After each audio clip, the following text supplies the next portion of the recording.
All right, so welcome back, everyone. Remember a few weeks back when we dug into what we thought was the first Greyhawk publication? Yeah. Well, guess what? Today we're going even further back, Oh, yeah. back to 1976, Wow. to the OG Greyhawk supplement. That's like almost 50 years ago. Talk about a D&D time capsule. It's spot on. What's wild is this came out before Advanced Dungeons and Dragons even existed. It's like a sneak peek into how D&D evolved, you know? Yeah. A snapshot of Gary Gygax himself shaping the game. So we're talking about like when D&D was still figuring things out, experimenting. Totally. Think of it like a collection of Gygax's homebrew, his own innovations. A lot of this stuff actually became the core of D&D as we know it. Okay, I'm ready for this D&D history lesson. Where do we even start? How about something big? The introduction of a fourth main class. Ooh.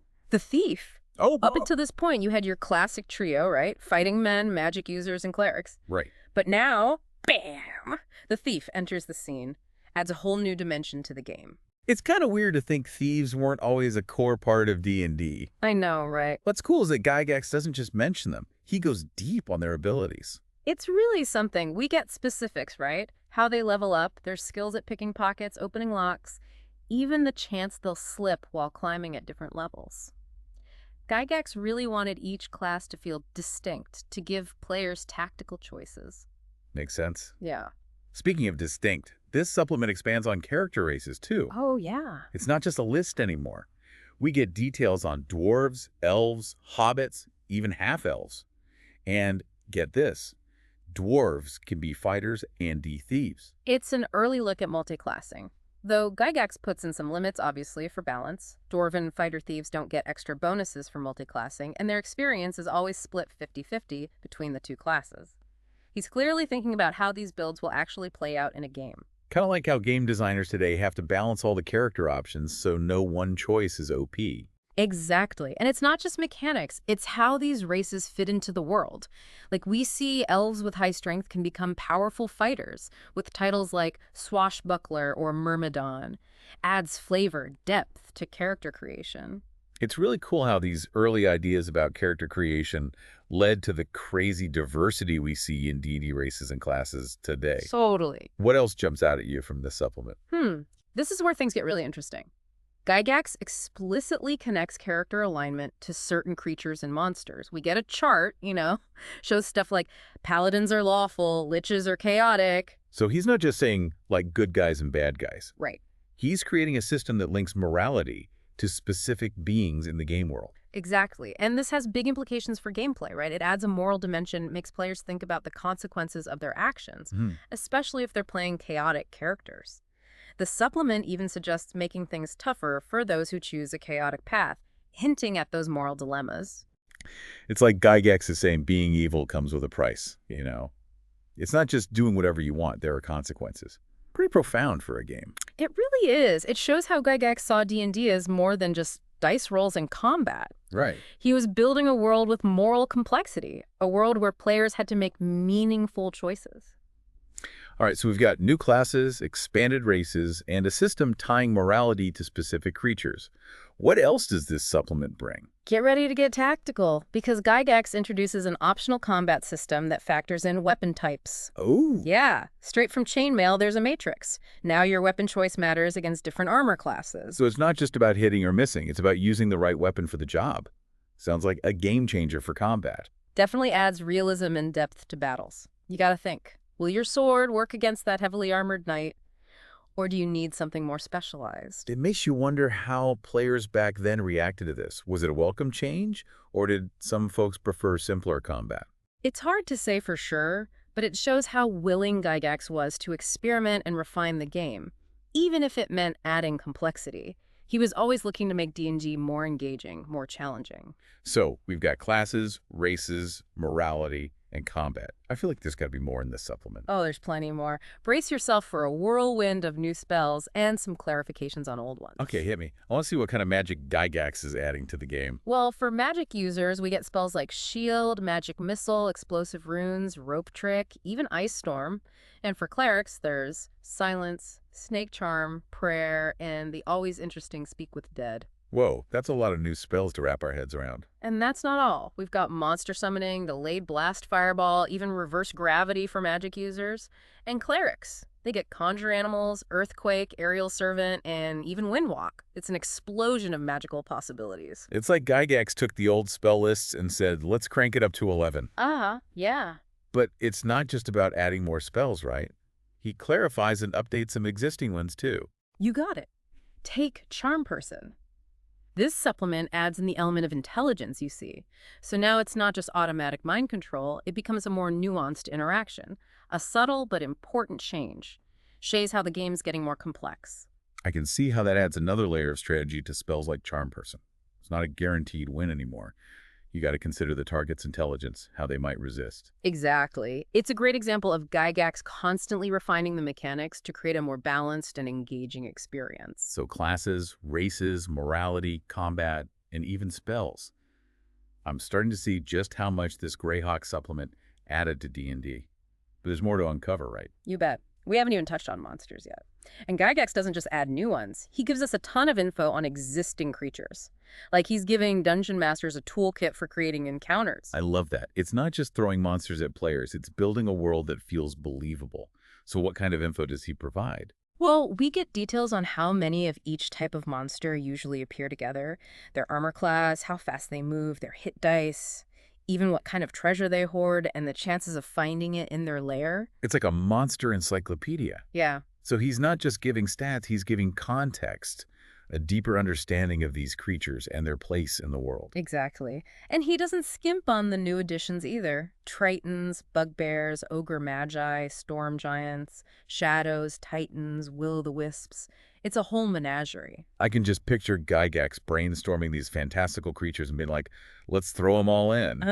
Right. Amazing to think about the creativity that went into this. And each new monster comes with its own unique mechanics or lore. For instance, vampires are now affected by the cross, no matter their religious background. That's interesting. Adds another layer to fighting vampires and makes you think about good and evil in D&D. Right. It's not just religious symbols, it's something deeper, you know? Exactly. It's about creating a world with its own internal logic, its own rules and mythologies. Right. And it's up to the players to figure those rules out and survive. I'm starting to see how this Greyhawk supplement isn't just about adding content. Yeah. It's about shaping the D&D universe itself, creating a world that feels rich, immersive, with its own unique history and mythology. You nailed it. It's about giving players a world to explore that feels real, alive. A world they can get lost in and make their own. Okay, I'm on the edge of my seat. What other treasures are hidden in this supplement? Well, remember those monster level tables we mentioned? Yeah. They're not just longer. They're organized to help dungeon masters pick the right challenges for their players. It sounds like Gygax really thought about the Dungeon Master's experience, giving them tools to create engaging adventures. Totally. He understood that a good DM is at the heart of a D&D campaign. He wanted to empower them to tell amazing stories. Speaking of amazing stories, I have a feeling we haven't even gotten to the magic items yet. You know it. Get ready to be amazed, because Gygax went all out on this one. Oh, yeah. Expanded the list with all sorts of new weapons, armor, potions, rings, you name it. Okay, I'm ready. Let's hear about some of these legendary treasures. Let's start with swords. Sword +2, 9 steps draining ability, holy sword +5, sword of cold, dragon slaying sword +2, even a cursed sword +1. Each one with its own unique properties, you know. Potential for epic storytelling. It's like a weaponsmith's dream come true. Right. I can picture players battling over these treasures already. Oh, yeah. But it's not just swords, right? What about other weapons? We got those too. Imagine arrows of slaying, or a crossbow of speed, a crossbow of distance. And for up close and personal, there's the mace of disruption, perfect for smashing armor A&D bones. It's like Gygax wanted to give players an arsenal of magical options, each one more fantastical than the last. But it's not just about weapons. What about those rods? You mentioned them earlier. Ah, the rods. Some of the most interesting additions here. We've got the Rod of Cancellation, the Rod of Beguiling, Rod of Absorption, Rod of Lordly Might. Hold on. The Rod of Lordly Might. That one sounds epic. Tell me more. Okay, picture this. It starts as an unassuming staff, Okay. but with a command, a 2-foot blade springs out. And it can extend to 50 feet, sprout climbing spikes. It can even become a flaming sword, a +2 axe, or a +3 spear. Wow. That's like the Swiss Army knife of magical weapons. Exactly. And that's not all. It can also paralyze your enemies or make them terrified. It's a weapon that can change a battle in an instant. I love how Gygax wasn't afraid to go all out with these items. It's like he was saying, let's push the boundaries. Let's make legendary items. Totally. But the Rod of Lordly Might is just one example. What other wonders are hidden in this supplement? Well, there's the Rod of Rulership, lets you command a whole horde of creatures. And then there's the Rod of Resurrection, which, you guessed it, lets you bring someone back from the dead. Okay, now we're talking game-changing magic. Yeah. But there are drawbacks, right? Of course. These rods have limited charges and they can't be recharged. Right. Adds a layer of risk and reward. Do you use this awesome power now or save it for a more desperate situation? It's the classic D&D player dilemma. Go all out or conserve your resources. Yeah. It's those choices that make the game so engaging. But I feel like we've only just scratched the surface of the magic items. What else did Gygax dream up? Get ready to be dazzled. We're entering the realm of miscellaneous magic. We've got a crystal hypnosis ball to enthrall your enemies, a medallion of thought projection to send your mind across vast distances, and a scarab of enraging enemies to cause chaos. Sounds like Gygax was having fun designing these items. Oh, yeah. He's not just thinking mechanics, he's thinking about the stories they can create, the unexpected twists they can bring. Absolutely. And then there's the classic bag of holding. It's like Mary Poppins' bag, but on steroids. Holds a crazy amount of gear, a must-have for any adventurer. But it's not all fun and games, right? Oh. I bet Gygax threw in some cursed items, too, just to keep things interesting. You know it. There's the sensor of summoning hostile air elementals. Might sound helpful, but it also stops you from summoning A and Y air elementals, even the friendly ones. Talk about a double-edged sword. It reminds me how Gygax loved to create items with unintended consequences. Right. It's not just about getting cool stuff, it's about making choices and dealing with the fallout. Exactly. Adds that risk and reward, makes players think about the magic they use. So we've got swords, crossbows, rods, bags, even cursed items. What else could Gygax possibly come up with? How about manuals, books, tomes filled with forbidden knowledge? Manual of Puissant Skill at Arms instantly levels up a fighting man. Manual of Bodily Health boosts your constitution. Manual of Stealthy Pilfering. Well, the name says it all. It sounds like a library from a fantasy novel. But I bet these books aren't for the faint of heart. You're right. They can be as dangerous as they are powerful. If a magic user trying to read the Manual of Puissant Skill at Arms, they lose 10,000 experience points. Ouch. That's a steep price for forbidden knowledge.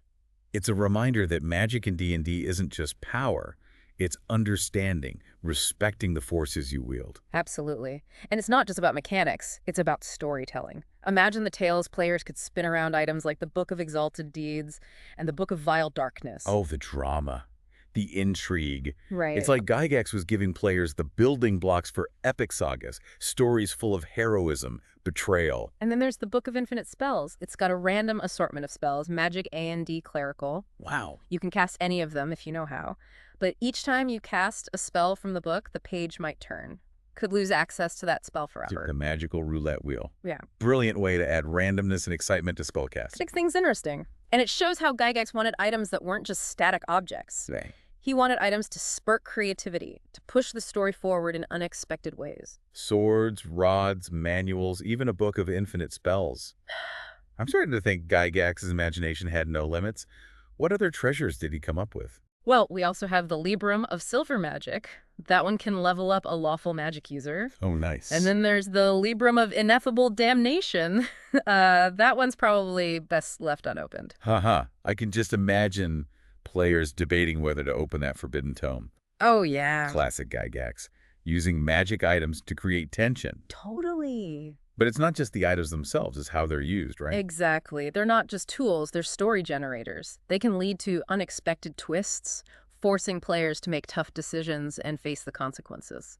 It's all about creating those memorable moments, the shared experiences that make D&D special. Yeah. And this Greyhawk supplement, with all its detailed rules, the cool monsters, that vast array of magical items, it's a testament to that, to the power of imagination to create worlds without limits. It really is a glimpse into those early days when so many of the ideas that would shape D&D for years to come were just taking form. It's like we've been on an archaeological dig, uncovering the foundations of the game we love. And you know what's amazing? After all these years, it still feels fresh and exciting. It does. It reminds us that the core of D&D, The storytelling, the imagination, the joy of sharing adventures is timeless. So well said. Yeah. But before we get too lost in nostalgia, I think it's time for a little mental exercise. Oh. This Greyhawk supplement showed us a world of wonder and danger filled with crazy traps, incredible treasures, and unbelievable creatures. It has. So let's put our imaginations to work. If you could design a magical trap or treasure for a D&D dungeon, what would it be? That's a great question. Let me think for a sec. Okay, I've been thinking about this, and I think I have a trap. It's deadly, but also like really clever. Okay. Picture this, a treasure chest. Okay. Just a normal looking chest at the end of a long corridor, dusty, and it's pulsing with this faint hum. I'm on the edge of my seat already. What's the trick? It's a mimic. Oh, classic. But not just any mimic. This one, it's like a master of disguise. It can perfectly copy the look, even the weight of a real chest. So you wouldn't know it's a trap right away. Nope. Players might even try to open it. They'd feel the cold metal, but as soon as they really push on it, bam, the mimic comes alive. Oh, man. Lid bursts open, rows of teeth, a tongue like a whip. That's rough. It sounds like this mimic is more than just like a hungry beast, though. You're right. This one's intelligent. Okay. Cunning. So it's not just attacking. It plays mind games. Exactly. It might mimic the sound of coins jingling inside, or even like project illusions of jewels, magic items, tempting the players. Preying on their greed. It's a trap that uses their desires against them. Exactly. And as they reach inside, all excited, the mimic strikes, clamps its jaws shut on their hands. Brutal. But gotta admit, that's pretty clever use of a classic D&D monster. And to get out, the players can't just be strong. They have to outsmart it. Oh, interesting. Maybe use their own illusions or exploit the mimic's greed. Turn it against itself. Yeah. It's a trap that challenges you physically and mentally. Yeah. Really shows how Gygax wanted traps to be more than just obstacles. Yeah, totally. They're puzzles, opportunities for clever players to shine. Now, what about you? What kind of magical treasure have you come up with? Well, I was thinking about something a bit less scary, but still really cool. Imagine a small amulet. Okay. Made of obsidian, or maybe like a shimmering moonstone. At first, it just looked like a regular trinket. Okay, I'm listening. What's the secret? It's a key. A key. To a hidden demiplane. Whoa, a demiplane. Now that's a treasure worth fighting for. Right. What kind of demiplane? That's up to the DM. It could be like a lush forest with fantastical creatures, a huge mountain range, a crystal cavern that glows with, like, otherworldly light. Sounds like paradise. But I'm guessing there's a catch. Of course. It wouldn't be much of a treasure if it was just a peaceful place. Maybe the demiplane has ancient protectors, or maybe the landscape keeps changing, so it's like a maze. Paradise with a dark side, huh? I like it. How would players even know about this demiplane, though? I was thinking a riddle. Oh, a riddle! Maybe an old prophecy carved on a stone tablet or hidden in a book. Okay. It would hint at the demiplane, but the players would have to figure it out to find the key. A treasure hunt within a treasure hunt. That's a great idea. Right. It could be a whole campaign arc. Exactly. Just imagine the stories they can tell after exploring this secret realm. It's a cool concept. Reminds me how this Greyhawk supplement isn't just rules. It's inspiring dungeon masters to create amazing experiences. For sure. But let's not get too carried away with our own ideas just yet. We still have more to dig into from this 1976 goldmine. Right, of course. We've talked about classes, races, monsters, spells, even magic items. Yeah. There's still so much more. Like what? I'm ready for more. Well, there are changes to ability score determination, some interesting stuff about non-player characters, Oh, okay. and updates to the experience points system. Wow, Gygax really covered a lot in this supplement. It's like he laid the groundwork for everything D&D would become. Exactly. He was building a framework, Right, right. a set of rules and guidelines for DMs and players to create their own worlds and tell their own stories. So where do we go next? What should we look at now? How about those expanded ability scores? We talked about those earlier. This supplement gives a much clearer picture of how those scores affect character progression and gameplay. Okay, let's dive in. What are some of the main takeaways? We see more specific bonuses and penalties based on your ability scores. For example, fighters with high strength, they get big advantages in hitting, damage, even how much weight they can carry. So those extra strength points really matter in the game. Absolutely. And it's not just about the good stuff. Low constitution, for example, can have consequences. Oh, right. Your chances of surviving a big spell or even being resurrected are way lower if your constitution is too low. That makes sense. A frail wizard wouldn't shrug off a fireball like a tough fighter would. Exactly, and focusing on all abilities, not just the main ones for your class, adds more strategy to character creation and how you develop your character. It's not just about min-maxing anymore. Right. It's about making well-rounded characters who can handle different situations. Sounds like Gygax wanted players to think about their characters as a whole, not just focus on one or two things. Yeah, totally. He wanted players to create characters that felt real, Yeah? with strengths and weaknesses, characters that felt like they belonged in this world he was building. It's amazing how these early ideas about character creation led to the crazy variety and detail we see in D&D characters today. But I'm guessing Gygax's ideas didn't stop with player characters, right? No, he gives us some interesting stuff about NPCs too, like he introduces loyalty scores for them. Oh, that's cool. These scores can change depending on how you treat NPCs, Yeah. How much treasure you share, even your own alignment. So it's not just about bossing your henchmen around anymore. It's about building relationships. Right. Maybe even dealing with betrayal. Exactly. Makes the world feel more dynamic. The NPCs aren't just like standing around. They're characters with their own goals, and they can react in unexpected ways. It adds a whole new layer to the social interactions. It's not just fighting monsters. It's navigating, like, humanoid relationships. It's about making the world feel alive. Every action has consequences. Every choice matters. I love how Gygax was always trying to make the game world richer, more immersive. He wasn't just making rules. He wanted a world that felt believable. You got it. He was a master world builder, and this Greyhawk supplement really shows that vision. But speaking of world building, we haven't talked about the changes to the experience point system yet. That's right.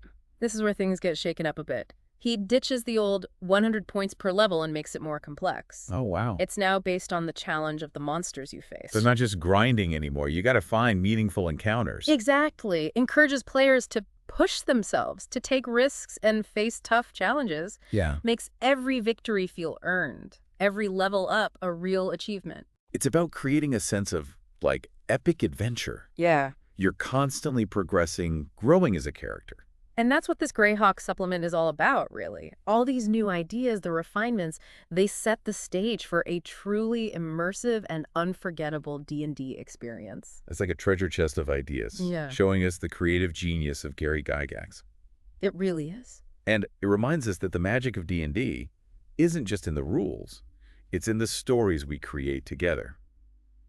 As we've been going through this supplement, you know what's really stood out to me? What's that? How much it emphasizes the dungeon master. Oh, yeah. It's like Gygax is talking directly to them. Right. Giving them tips on how to create these immersive, challenging games. It's true. He doesn't just give the rules. He digs into the art of dungeon mastering. Like, take the section on experience points. Yeah. Gygax moves away from that simple kill monster, get points system. He wants DMs to consider other things. The monster's abilities, its role in the adventure, even how clever the players are. So it's not just about fighting. It's about thinking creatively, coming up with smart solutions, even good role-playing. Exactly. He wants DMs to reward players for being clever, for engaging with the world on different levels. And it's not just combat either. Gygax really stresses the importance of those non-combat parts of the game. Like what? Role-playing, exploration, social interactions, puzzles. He even says to give experience for negotiating with a monster or solving a riddle. Exactly. He's expanding what a D&D adventure can be. It's not just about dungeons and fighting anymore. Right. It's about creating a world that reacts to what the players do, where their choices actually matter. It's about creating a story together. Exactly. And that's where the real magic of D&D is. It's not just the rules, it's the shared imagination. It's about creating stories together that are exciting and have meaning. This Greyhawk supplement, with all the details and new ideas, it's like a blueprint for that kind of storytelling. Yeah, it is. It's a guide for DMs who want to create worlds that feel real, that their players can get lost in. It reminds us that the rules are just a starting point. Okay. They're guidelines. Yeah. The real heart of D&D is in the imagination, in telling stories together, and in those moments of laughter, suspense, and just plain wonder that you experience as a group. And this deep dive into the 1976 Greyhawk supplement has been a great reminder of that. It has. It's like we open a time capsule. Yeah. Got a peek into the early days of D&D. Yeah. When so many of the things we just take for granted were still being figured out. It's been a journey. Seeing how the game evolved, Yeah. it's amazing to see how much passion and creativity went into making D&D what it is today. I agree. And I think this is a perfect place to wrap up our exploration of this incredible piece of D&D history. But before we go, I want to leave you with something Gygax himself wrote in this supplement. Okay. He said, "The purpose of this work is to assist you in ordering your campaigns, to inject a sense of realism, and above all, to aid you in having more fun with the game." That's perfect. Really captures the spirit of D&D. It's about having fun, letting your imagination go wild, and telling stories together. So keep exploring, keep creating, and keep rolling those dice. You never know what adventures are waiting for you in the worlds you build and the stories you tell. Until next time, may your campaigns be epic, your characters unforgettable, and your dice rolls always in your favor.